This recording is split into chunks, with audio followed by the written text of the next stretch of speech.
While reflecting on past memories, I noticed a commonly held state of mind: confusion. This confusion is anchored in nearly everything, but what I want to reflect on is the confusion that clouded my mind when trying to understand my feelings towards my aunt, Lindsay. I was still living in my grandparents' house when my brain reached the point of development that opened the world of conscious long-term memory. Lindsay lived in this house with me, and with that comes an abundance of unfortunate first memories. These consist of her lying dead asleep on the couch for hours, and her going missing for days, backed by the whispers of addiction behind closed doors. It didn't take many years to connect the dots, especially after being carted to her friends' places a handful of times. As the years passed, I started to see more and more what came of my aunt's addiction, and what I saw hurt. I saw the pain she brought my grandparents, my mom, and the hardest of all, her son. I wanted to mask the hurt and sum it up to her just being a bad person, but it left me unsatisfied. It felt as unjust as the things she was doing to my family. I had evidence that she wasn't completely a bad person. Whenever I experienced sober time with her, it was always filled with laughter. She would do things with me that my mom wouldn't, like color. She would always remind me that she had my back, even if I was the one in the wrong. She never failed to recognize all the good qualities about me and tell me how lucky the people are that get to be a part of my life. I've seen her do horrible things, but I've also seen and experienced the happiness she has caused. Why did she choose to cause suffering? Is this truly what she wants to do? How did this all even begin? These are the types of questions that began to cloud my head, and I couldn't refrain from searching for the answers. I went to my dad and my grandma, but still felt I didn't quite have a grasp on it. Finally, I went to my mom, and what she told me left me in horror. My Aunt Lindsay started using meth at the age of 14. She had a kid at 15, and dropped out of school before finishing her freshman year.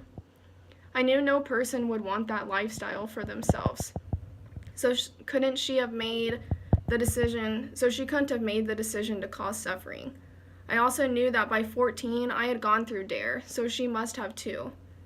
How didn't she know that meth was bad? Eventually, my confusion led me to research, and the way the world works began to make more sense to me, and it sent me on a mission to make things better. In 1983, the drug prevention program DARE was founded by a Los Angeles police chief, Daryl Gates, and the Los Angeles Unified School District. Their vital mission statement is to create a world in which students everywhere are empowered to respect others and choose to lead lives free from violence, substance abuse, and other dangerous behaviors. Their lessons strive to teach students how to resist peer pressure and live protective, drug and violence-free lives by strengthening their ability to act in their own best and safest interest when faced with high-risk, low-gain decisions, and providing the tools to resist peer pressure and other influences and making personal decisions in regards to tobacco, marijuana, alcohol, and other drug usage.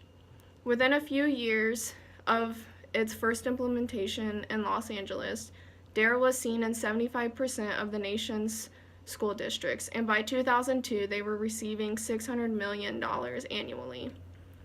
It wasn't long before the validity of the program began becoming of interest to researchers.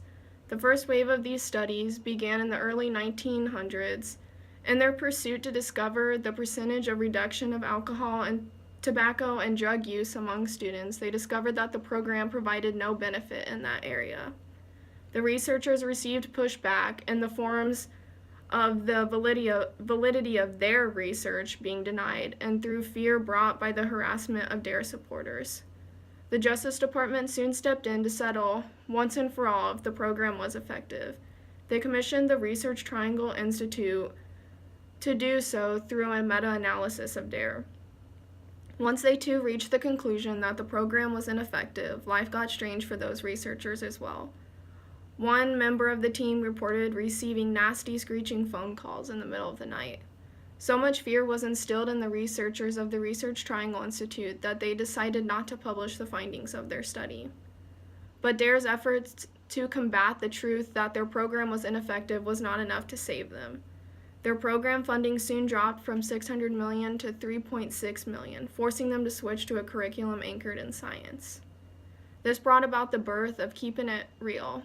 The co-developer of the new program, Michelle Miller Day, stated, "It's not an anti-drug program. It's about things like being honest and safe and responsible.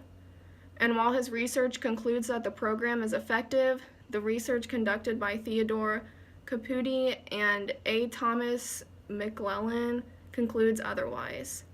They state that there is substantial reason to believe that KIR may not be suited for nationwide implementation, but because of the relative newness of the program, there have not been many studies conducted that settle the debate.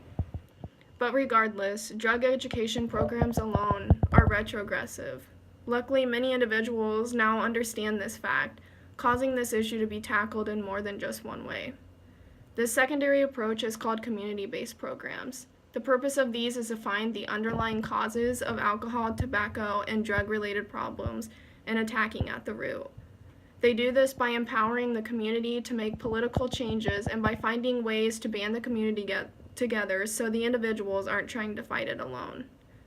Many benefits arise from this approach, and we can examine those in our own community of Kansas City. A community-based program called the Midwestern Prevention Project is a 6-year study aimed at lowering substance use among kids. A 1-year follow-up report of the program, as well as a 3-year follow-up, reveals that the program significantly lowered the use of cigarettes, alcohol, and marijuana among students. While there wasn't the result of complete eradication of use, we can examine other countries' combative efforts to find ways to make our results closer to eradication. A researcher named Harvey Milkman realized that kids were on the threshold for abuse before they ever even took drugs because it was their lifestyle of coping that they were abusing. To combat this, he, along with Inga Dor Sigfusdatori, implemented new laws as well as programs that gave kids the ability to participate in any sport or activity as a new outlet for ways to change their brain chemistry. This program was very successful, dropping cannabis use from 17% to 7%, cigarette use from 23% to 3%, and alcohol use from 42% to 5%. So what can we do with this information?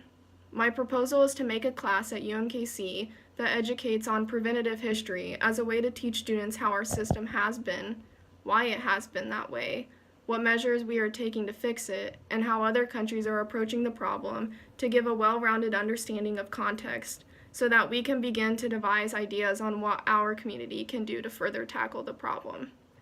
My overall goal is to create interest in the community and to provide different tools to do so. When one sees that they can make small differences in their own community, it gives them the power to do so on a larger scale. We can make the world a better place, we just need more people to believe this to be true.